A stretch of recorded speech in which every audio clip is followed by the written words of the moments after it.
You know, I was just telling you how we left Rumble in the Park, which was a great show. It was a great success. We had a great crowd there. I actually bumped into an old friend of mine. We used to cruise around all the time back in the day, and it's kind of crazy how cruising has kind of went away. We have cruise-ins, which are basically car shows that don't give out trophies. It's not the same as cruising back in the day. And I know you all have seen the 50s movies back in the day where the kids are cruising Main Street or, the main drag, or whatever you want to call it. I mean, cruising played a big part in my childhood. Hell, I wouldn't even be here if it wasn't for cruising. My dad met my mom cruising Main Street. That's a funny story in itself. Actually, my dad was riding down Main Street right here in downtown Greenville, was riding down Main Street in his 72 Dodge Demon with a big block 440 in it. Yeah, my dad liked Mopars. Go ahead and get your laughs in. He was cruising down Main Street in his Hemi Orange 72 Demon, and he sees this tall blonde-headed chick walking down Main Street. And there was only one problem though. My dad had a girl riding with him. And so at the end of Main Street, on the north side of Main Street, we had a little store we called the drop-in store, which is basically a 24-hour convenience store. He pulls into the convenience store and he says, "Hey, why don't you get us a little something to drink or something?" Well, as soon as she gets out of the car, walks into the store, my dad drops that bad boy in reverse and pulls back out on Main Street and leaves her sitting. He drives down that street and he approaches that beautiful blonde lady, which ends up being my mother. Then a year later, here I am. And so I guess I'm a product of cruising. But, that was the fun thing. And so me and my buddy here at the show, we were talking about cruising, and we were talking about all the fun times and things like that. And, it's the stupid stuff we did. It was harmless for the most part. But we had so much fun. And I mean, even 20 years later, we still talk about it. Back then we didn't have cruising laws, like they do now. Cruising wasn't a crime, as they call it.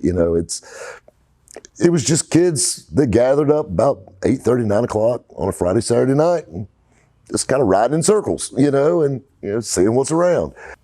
A lot of people don't even know what real cruising is anymore.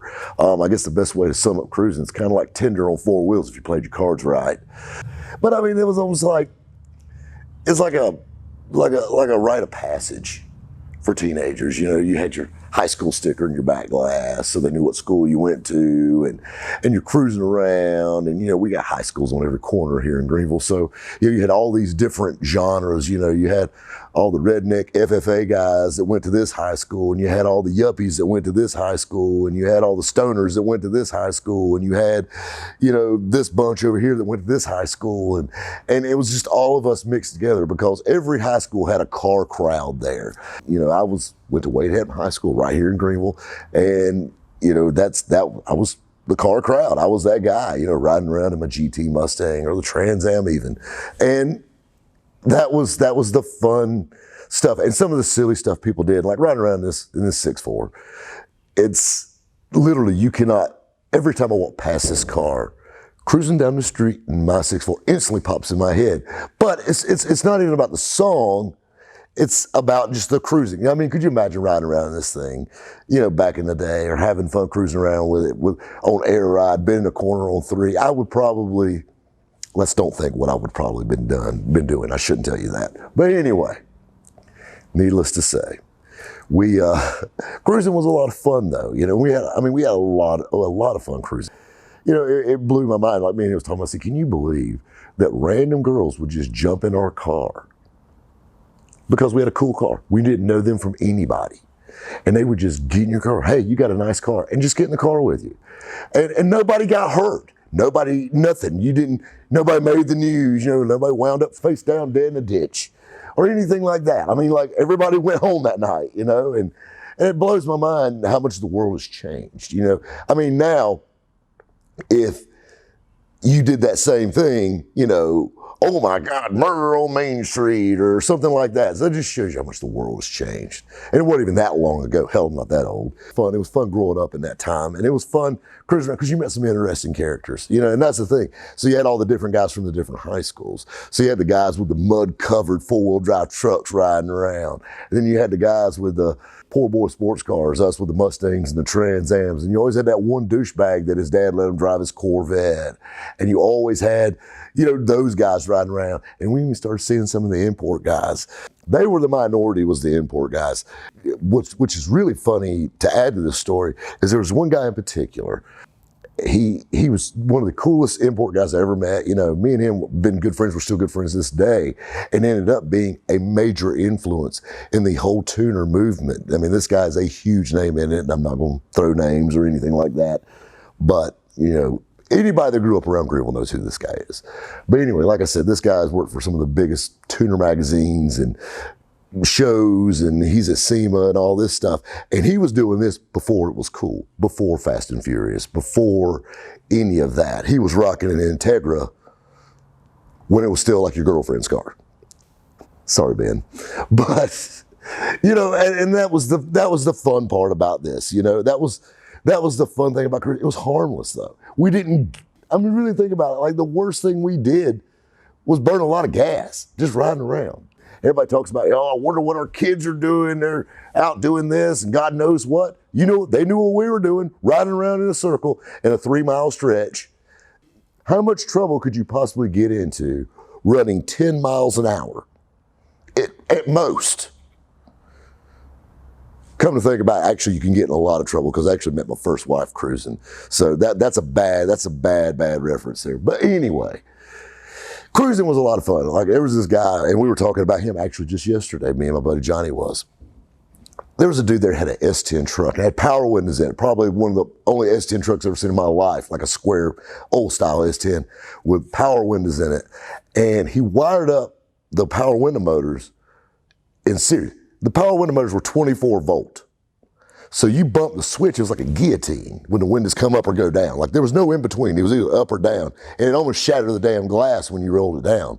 We thought that was the coolest thing ever. We had guys that would spray their tire gloss on. And we had a chemical company, and they're still around today, that used to make tire gloss for us. We didn't go to the Pet Boys and buy tire gloss. We had this mad chemist that made our tire gloss for us because it wasn't shiny enough. And basically all this stuff was straight silicone with a little bit of rubbing alcohol added to it, just so it'd spray. And we would layer this stuff on. And we had guys that would put glitter, yes, I know, glitter in their tire gloss. And so everything with their tires would be glitter covered also. Don't ask. Back in the days before LEDs under the car, we had glass tubes, real neons riding around. And it was so much fun. In the summertime, you always had that one guy with a pickup truck that did the tarp in the back and had the rolling hot tub, and put bubbles in it. Speaking of bubbles, I got to be extremely careful what I say here because I don't want to incriminate myself or my accomplice in this, but probably one of the dumbest things we ever did. So keep in mind, we're cruising the main drag, and I'm not going to say where, but we're cruising. And me and my friend were riding around. And, kids riding around, idle minds, are doing like the devil's work. You're thinking, what can we get into? And so we're cruising around, and where we're cruising at, there's this big fountain, and it's a very large fountain, and it's still in that same place, and it's still going today. So we actually stopped to look at the fountain. And this fountain was right on the side of the street. We said, boy, it'd be cool if it had bubbles in it. And because the water was naturally bubbling because of the movement of the water, but we were talking about like a lot of bubbles. So remember my mad chemist buddy who mixed our tire gloss for us? That gave me an idea. And he closed at 4 o'clock on Saturday afternoons, and guess what? It was 3:30. So we stopped by and seen him. I said, hey. He said, man, you need some more tire gloss? And no, I'm good on tire gloss. I need like the best soap you got. He said, what do you mean like the best soap? He goes, man, I want to make a bunch of bubbles. Didn't ask no questions, and that's what I liked about him. He said, hang on. He walks to the back, and so we walk back there with him, and he's got these big vats of different chemicals and detergents and whatnot. He starts mixing some stuff up, and he gave us a gallon jug. And he said, this right here is like Mr. Bubble times 1,000,000. He said his favorite saying was, just a dab will do you. Good. He charged me $4 for this gallon of clear mystery fluid that was the strongest soap smell you've ever smelled in your life. Like, take the most potent dish detergent and times it times 20 when you open the cap on it. Well, I didn't think anything about it, you know, so we threw it in the back seat of the old Mustang and went riding around. So we go out, and by this time, you know, it's 5:30, 6 o'clock, cruising around. My buddy tells me, he goes, "We're to dump this in the fountain." I said, "Yeah, but it's probably gonna get us in trouble. We don't need to do that." And he goes, "Come on. All right, you go with me." So here, two young guys are walking around with a gallon of clear mystery fluid in this clear jug. So we walk up, you know, nonchalantly and just dump it in the fountain. You know, people are looking at us like, look at those two morons pouring water into the fountain. Well, we pour it in there, nothing happens. Well, that sucks. And by this time, it's starting to get a little bit darker. We parked a couple blocks down, so we walk down the car and I throw the jug in the trash, and you know, so we get in the car and we're riding around. Well, that sucked. You know, I guess we need more. And so I wonder if David's still there. I don't know. So we're gonna go ride back to see our mad chemist friend. So we get down there, he was already gone. We said, hell with it, we're going cruising anyway. So we went back to the main drag, riding around.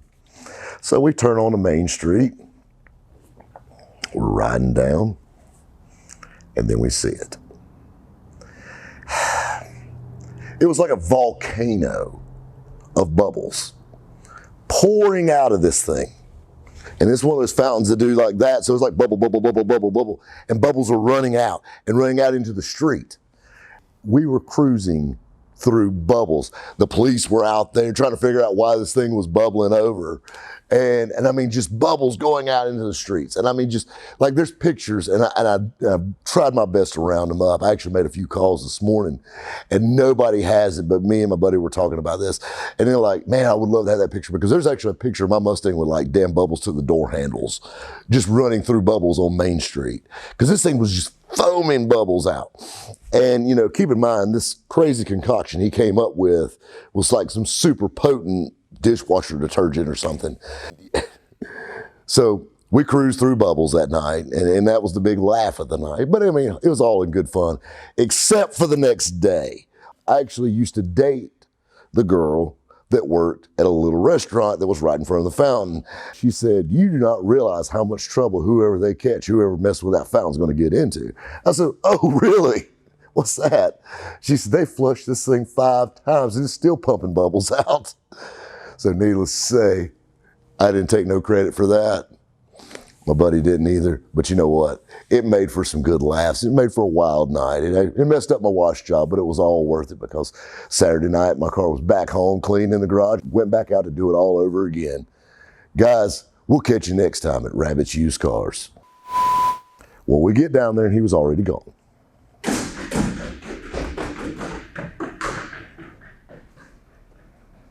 That's good. So, me too. So we get down there, he was already gone.